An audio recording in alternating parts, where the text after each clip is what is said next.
Wala nang patid ang pagdating sa mga bus terminal ng mga biyaheng probinsya para roon sa lubungin ng bagong taon. Mula sa Quezon City, may ulat on the spot si Cesar Apolinario. Cesar. Rafi, marami pa rin tayong mga kababayan ang hindi nakauwi nitong bago magpasko, kaya nagmamadali na pumunta sa mga bus terminal para umuwi sa kani-kanilang mga probinsya. Mula kaninang umaga ay dagsana ang mga biyahero na papuntang norte at patimog, lalo 3 araw na lang ay magpapalit na ng taon. Sa pag-ikot namin sa mga bus terminal sa EDSA ay walang patid ang pagdating ng mga pasahero. Karamihan ay mga grupo na magkakamag-anak na sama-samang sasalubungin ang bagong taon sa kanilang mga probinsya.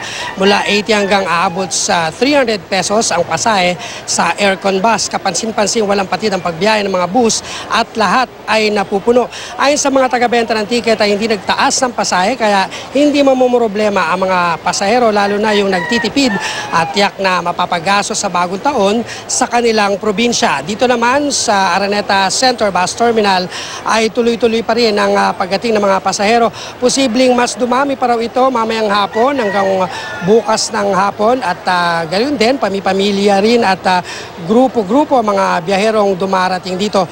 Biyaheng Visayas naman ang karamihan sa mga bus na narito, at kahit daw dumagsa pa ang mga pasahero ay tiniyak ng pamunuan ng terminal na sapat ang bilang ng bus na nakalaan para sa mga magbabakasyon sa kanilang mga probinsya.